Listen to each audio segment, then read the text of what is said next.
que hemos venido de escándalos de corrupción, y ya para nadie sorprende cuando está involucrado o hay algunas actividades que no necesariamente son corrupción, sino lavado de dinero y demás, porque Usted va y verifica estadísticamente el fin de semana pasado en el Ministerio Público de las denuncias, el 98% de los casos son de narcotráfico. Se lo digo porque lo verifiqué, lo averigüé. Es de narcotráfico. Y eso es peligroso. Eso es un negocio. Entonces, eso hay que pararlo. ¿Y eso dónde había que pararlo? En el Tribunal Electoral. Para eso está. Si no nos sirve el Tribunal Electoral para eso, entonces disolvamos el Tribunal Electoral y dejemos que el Ministerio de Gobierno se encargue de las elecciones y del manejo de los partidos políticos. Si eso pasa en Chile, y nada, no pasó nada. Pero sí, a mi derecha está el doctor José Abel Almengor, abogado, ex magistrado de la Corte Suprema de Justicia, ex fiscal de drogas. ¿Cómo estás, José Abel? Muy buenos días, Guillermo. Gracias por estar con nosotros. Un gusto estar contigo y con Néstor González. Y a mi izquierda está el exministro de Estado, abogado, don Néstor González. ¿Cómo estás, Néstor? Buenos días y a los oyentes. Este no es un panel de amigos borrachos que se encuentran en el parque. Nosotros tenemos un panel de gente de altura, así, claro, de peso. Pero nosotros tenemos una pendiente, una diligencia donde el notario Gantes. Señor Gante, usted prometió una cosa y no la ha cumplido. Sí, íbamos a hacer ahí un... Sí.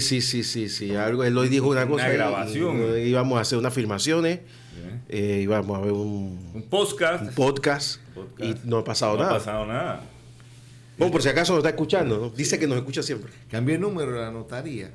Sí, ya se religió. Sí, pero creo que cambió de número, ¿no? No sé. No me he fijado. Está en la misma ubicación. Vamos a ver. Bueno, díganos, señor Gante, ¿dónde está ahora usted? Porque si no, no sabemos. No tiene que ir donde están los amigos. O sea, eso es lo que te dicen. Si tú tienes un amigo que tiene un restaurante, tú vas a ese restaurante. Claro. Esa es la notaría. Si tienes una amiga peluquera, tú vas a esa peluquería. Tú no vas a otro lado a hacer nada. Nada se te perdió en otro lado. Tú vas donde están los amigos. Por cierto, hablando de amigos, vamos a comenzar a hacer programas allá en Bucaneros, ahí donde Sofía de Cosmas. Es buena amiga. Tú conoces a Sofía, ¿no? Sí, la conoces. Por ahí estuvo ayer. Sí. Ayer estuvo... No, es que Maru me estaba contando que este año viene un récord de cruceros. Okay. Entonces, aparentemente, ayer estaba viendo un video del puerto de crucero. Ya tiene la entrada bonita, ya lo pintaron. Por lo menos desde arriba se ve bien. Tengo la impresión de que todavía debe estar verde adentro, pero debe estar bien. Ahora, lo que pasa es que hasta el año pasado todo eso estaba entrada de tierra. Correcto. Un asco. Sí, pero el COVID ha agarrado una dimensión increíble. Tiene un tema de seguridad, me cuentan. Sí, pero con el ingreso, con las nuevas lo que tiene que ver con hay un tema de seguridad. Hay un tema de seguridad, pero yo creo que tiene que ver con que la gente que siempre se ha ido a Veracruz, como que la han ido presionando para irse, y eso pasa con cierta frecuencia, ¿no? Y hablando de temas de seguridad, quería Néstor y José Abel comenzar precisamente con la Operación Jericó. Yo creo que es que cuando el presidente dice el jueves pasado, y vendrán otras operaciones Jericó, es porque se ha identificado que ya realmente el delito está muy metido en la política.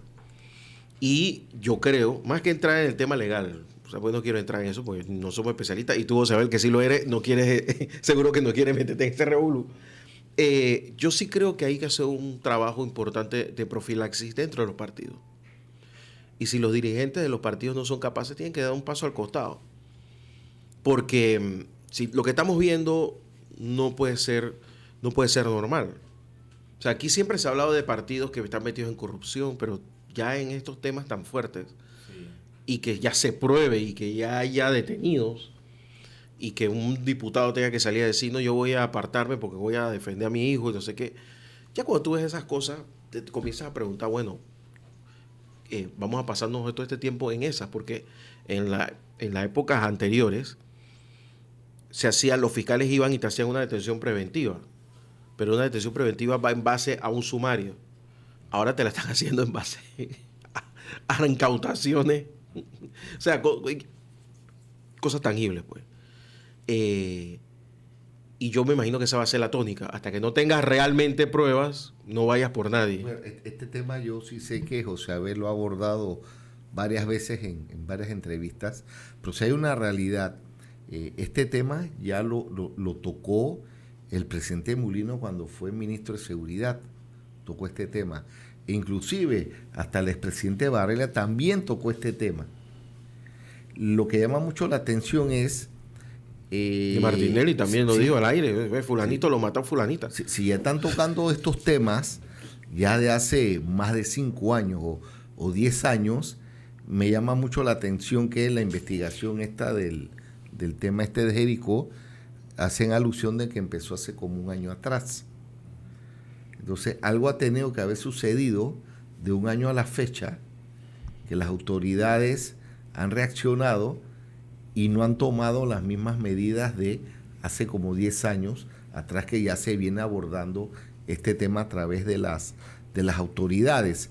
Sin embargo, hay una realidad, Guillermo.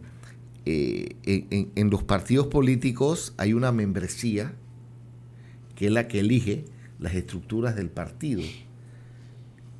Entonces, esa depuración que tú mencionas tiene que ir mucho más allá de no solamente en cuanto a figuras que pudieran estar en algún momento en algunos actos ilícitos, sino es que hay un tema internamente en los partidos con las membresías, de que se ha perdido el norte en algunos partidos, la membresía no está debidamente alineada a la ideología y a lo que busca ese partido político. Un partido político lo que busca es acceder al poder, pero acceder al poder para buscar el bienestar de la comunidad, no para tener un gobierno delictivo o que esté incurriendo en actos de corrupción. Pero también lo que ha sucedido también, Guillermo, es que aquí hemos venido de escándalos de corrupción, y ya para nadie sorprende cuando está involucrado o hay algunas actividades que no necesariamente son corrupción, sino lavado de dinero y demás, porque ya pareciera que dentro de las instituciones ya vemos nosotros con mucha normalidad de que se cometan actos de corrupción. Y ahora que, bueno, pues si hay un tema de lavado de dinero, bueno, algo nuevo, y alguien va a tener que poner el cascabel al gato. Pero sí son temas delicados que hay que prestarle mucha atención, porque nosotros no sabemos en dónde van a parar. Mira, en este tema nosotros en este programa ya parecemos disco rayado, como se dice. Nosotros tenemos que ir hacia la profesionalización de los parlamentos. Al final, el parlamento es un trabajo técnico. En Panamá eso no se ha entendido. Tú observas que en parlamentos como los parlamentos europeos de España habían diputados como Manuel Fraga. Y la gente decía, ¿cómo Fraga llegó a ser diputado del Parlamento español? Sencillo, porque los partidos políticos se comprometían entregándole listas al electorado de personas que pudiesen ellos saber que tenían el nivel técnico para hacer un trabajo tan difícil como el confeccionar las leyes que van a regir los destinos de la República. Entonces, en Panamá nosotros vimos en los comicios pasados que habían partidos que en efecto designaban de manera directa las personas, los candidatos en los diferentes circuitos electorales. Las personas se quejaban, decían, es un tema que afecta la democracia interna de los partidos. ¿Pero en qué sentido es mejor sacrificar ese aspecto bajo el norte de lo que está mencionado Néstor? Una responsabilidad de la cúpula de ese partido. ¿A quién estás llevando a que el electorado elija o no elija? Pero si nos vamos hacia partidos que son más grandes, que manejan otros sectores de la población que pueden estar infiltrados por el crimen organizado y que votan de manera interna por quiénes son sus candidatos, que son los candidatos que van a ser finalmente los que van a ser elegidos o no elegidos por la comunidad. Usted observa que la oferta electoral es limitada, y la gente te dice, ven acá, ¿por qué razón estos señores salen electos? Porque la oferta electoral es limitadísima, y es limitadísima porque la gente que pudiese tener las competencias para acceder a este tipo de cargos no están accediendo a este tipo de cargos. Entonces nosotros tenemos una democracia en este momento que está en pañales, aunque llevamos más de 35 años, 40 años de estar haciendo torneos prístinos, pero que está en pañales por lo que se le ofrece al electorado. Ese es un punto. Lo otro que es sumamente importante. Este tema no es nuevo. Este tema viene desde mediados de la década de los 90, cuando se le infiltró el famoso cheque a la campaña del doctor Ernesto Pérez Valladares. Claro. No tenía ningún conocimiento de que este cheque se había infiltrado, y probablemente ahí hay una corresponsabilidad del mismo del equipo de campaña y el Tribunal Electoral, las autoridades competentes, porque la campaña tampoco es un ente de investigación. Y en este caso en particular se metió un cheque de una persona que resultó ser el jefe de operaciones marítimas de Cartel de Cali. Y de ahí para adelante, este tema pareciera que hoy en día las infiltraciones de dineros calientes son con conocimiento, que eso sí es un tema ya gravísimo, con conocimiento, tolerancia de los candidatos específicos. ¿Y eso qué trae? De alguna manera que los diferentes órganos del Estado estén siendo... se componga de fichas de personas que guardan relación con el crimen organizado y que van a impactar en las políticas públicas del Estado. Definitivamente van a impactar en las políticas públicas del Estado.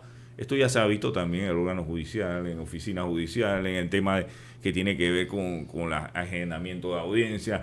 Una serie de situaciones que nos colocan a nosotros no ante un narcoestado.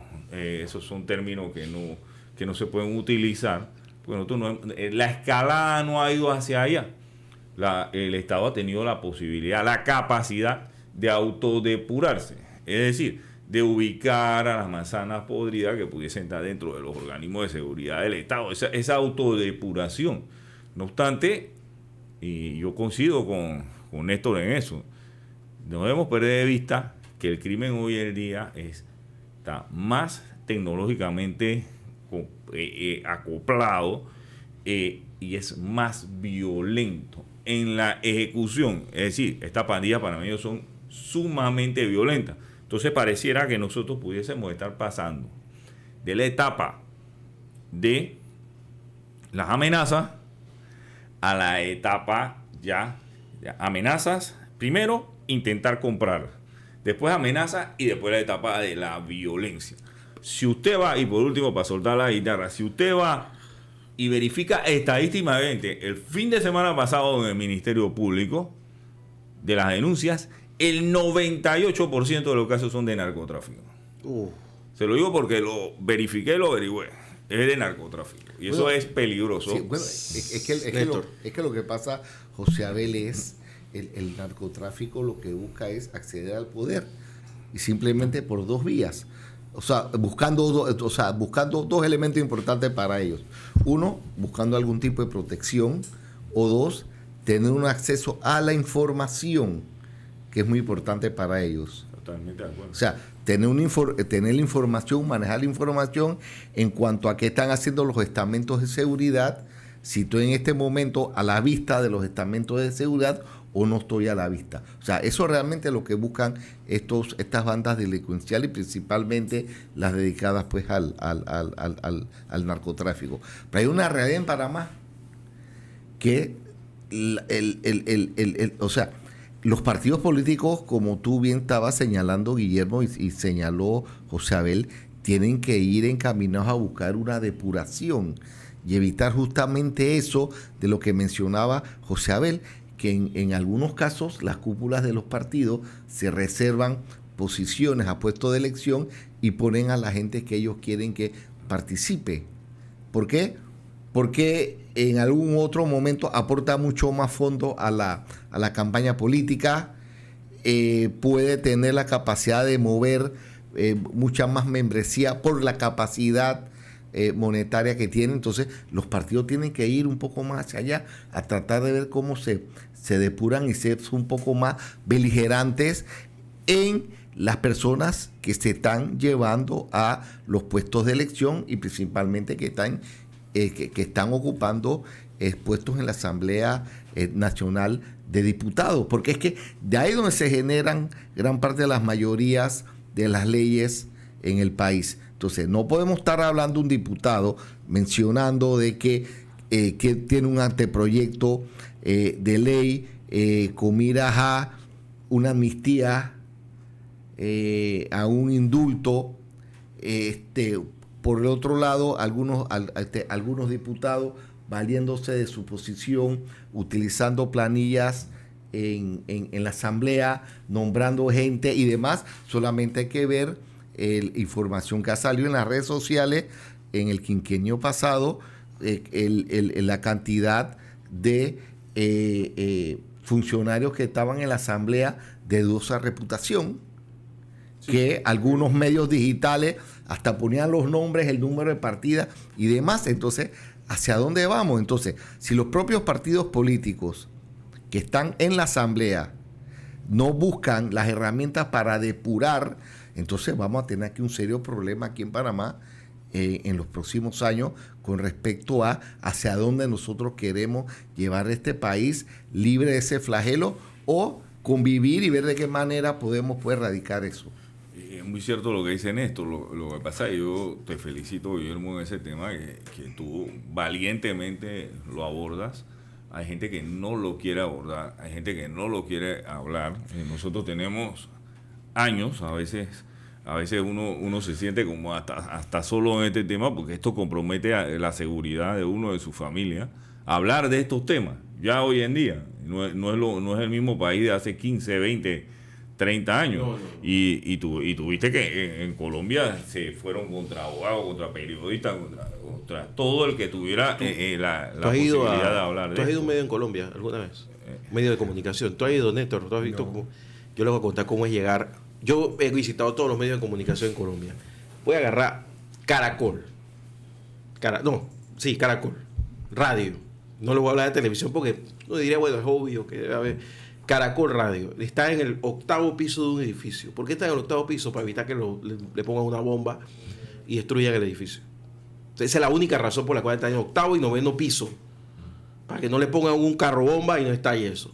La siguiente es que cuando tú llegas al piso de abajo, te reciben 4 tipos de seguridad, armados hasta los ojos, y entras a un escáner como si fuera el aeropuerto. Y todo lo que tú llevas tiene que pasar por ese escáner. Igualito que el aeropuerto. Te recibe un perro, te huele y te llevan al elevador. Del elevador va alguien, uno de esos de seguridad contigo, cualquiera, esto es para cualquiera, uno de esos de seguridad contigo, y cuando tú llegas al piso, te recibe otro grupo de seguridad, otro escáner, otro perro, y entonces entra al vestíbulo, donde ahí es donde te van a buscar. Así es trabajar en un medio de comunicación. Y ahí me tocó ver, estando en un programa de la tarde, un día ahí en Bogotá, llegar a Vicky Dávila. Ustedes creo que han escuchado, una periodista, ahora es la directora de la Semana, de la revista Semana. Y ella llegó con 5 escoltas al estudio.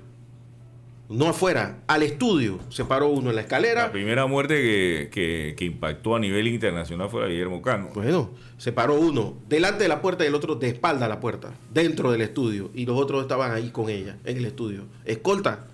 Y yo digo, por supuesto, no le tomé fotos, no me atreví. Pero para mí, a mí me impactó muchísimo. Yo no puedo permitir que en Panamá pase esto.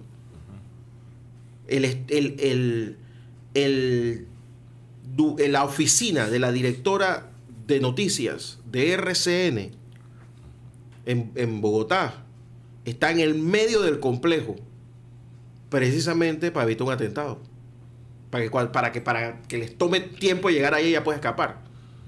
No está en una esquina, no está en el medio, justo en el medio. O sea, cuando tú ves eso y tú ves que se han tomado un tiempo para los esquemas de seguridad de los periodistas y de los principales, te quedas pensando, ¿cómo Panamá puede llegar a eso?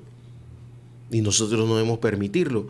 Entonces yo creo que el daño está hecho en algunos lugares, pero yo estuve 20 años en la democracia cristiana. En el 2010 lo abandoné. Y yo me acuerdo que ese partido no le entró un real, por lo menos que supiéramos que hubiera escándalo, porque tenía varias cosas. Primero, que los que buscaban la plata eran el presidente del partido. Y era el único que podía. Y eso permeaba hacia abajo. Tú no podías llegar y que no, yo soy el candidato a diputado y aquí me dieron $100,000. No, bro, aquí no entra. El esquema del propio partido en ese entonces, que tenía tribunales de disciplina provinciales y que ahí mismo paraban el asunto. No, este señor tiene un problema, hay que expulsarlo del partido. No más que te quedaba en una apelación hacia arriba y ya. Y ahí normalmente ratificaban. Y lo más importante que a mí me parece era el tamaño del partido. Estos partidos mastodónticos, PRD y todos los demás que se llenaron de inscripciones, inscriben como si fuera entregar pan. Ponen unos libros y tú te pones en fila y tú te inscribes. Y tú puedes tener un prontuario policivo, ser narcotraficante, terrorista, pedófilo, asesino, y tú te inscribes en el partido sin ningún control. Y el líder del partido jamás se va a enterar, a menos que hagas una bestialidad. O a menos que vayas agarrando preponderancia a través de ir subiendo en la estructura del partido. ¿Me entiendes? Entonces, yo creo que el Tribunal Electoral ha sido gran responsable también de no estudiar la situación. Si tú estás viendo que en la medida de que estos partidos se hacen gigantescos, tapan estas cosas que están sucediendo adentro, suspende eso. ¿Por qué necesitamos que un partido, después que se inscribe, siga inscribiendo gente? Que como en Europa tenga un mecanismo de contención. ¿Quién va a entrar al partido? Tiene que pasar por un filtro dentro del partido que se haga responsable de ese nuevo miembro. Y que si comete algo, hay un mecanismo rápido para sacarlo. Eso pasa en Europa. Pero aquí en Panamá tenemos un mecanismo de hazte mastodóntico para, no sé, yo no sé para qué sirve tener 400,000 miembros en un partido si cuando llegan las elecciones vemos saca 100,000 votos. Que sacan 100,000 votos, que sacan peor todavía. Entonces, acuérdate, Guillermo, también el tema de la membresía política muchas veces es para acceder a un puesto de trabajo. Es un negocio también. Es un negocio. E inscribir gente es un negocio. Hay un grupo de gente por ahí que son activistas. Que eso también, eso tú lo haces en un scan y no pasa mucho. Bueno, eso es un negocio. Eso es un negocio. Entonces, eso hay que pararlo. ¿Y eso dónde había que pararlo? En el Tribunal Electoral. Para eso está. Si no nos sirve el Tribunal Electoral para eso, entonces disolvamos el Tribunal Electoral y dejemos que el Ministerio de Gobierno se encargue de las elecciones y del manejo de los partidos políticos. Si eso pasa en Chile y no pasó nada. Pero si el Tribunal Electoral solo va a servir para lo que sirve, por lo que está haciendo ahora, para ser un distribuidor de plata y mirar para otro lado cuando estamos en este problema, porque el origen del problema está en los partidos políticos. Yo entiendo lo del narcotráfico, pero si tú te blindas, impides que entre. ¿Me entiendes? El problema es que si tú tienes partidos políticos de 400,000 personas, ¿cómo se va a enterar el candidato? Pero lo que pasa también es que tiene una organización cooptada. Eso es importante. Lo que pasa es que el Tribunal Electoral no es un ente de investigación. Y eso hay que decirlo. La función per se del Tribunal Electoral no es ser un ente de investigación. Para llegar a esto, tú tienes que manejar técnicas de investigación bien puntuales. De repente el Tribunal Electoral pudiese tener algún ente, crear algún ente con la capacidad necesaria para convertirse en un ente investigativo. Pero José, el Tribunal Electoral tiene reuniones con los presidentes de los partidos políticos, yo me imagino, periódicamente y demás. Yo no sé si estos temas ellos lo abordan. Mira, es que hay una realidad, y lo voy a concatenar con una situación que mencionó Guillermo hace unos momentos. Él dice, oye, ¿por qué ahora han tenido algún impacto estos nuevos casos? Casos ha habido siempre, casos específicamente de blanqueo de capitales han habido siempre, por lo menos en los últimos 30 años.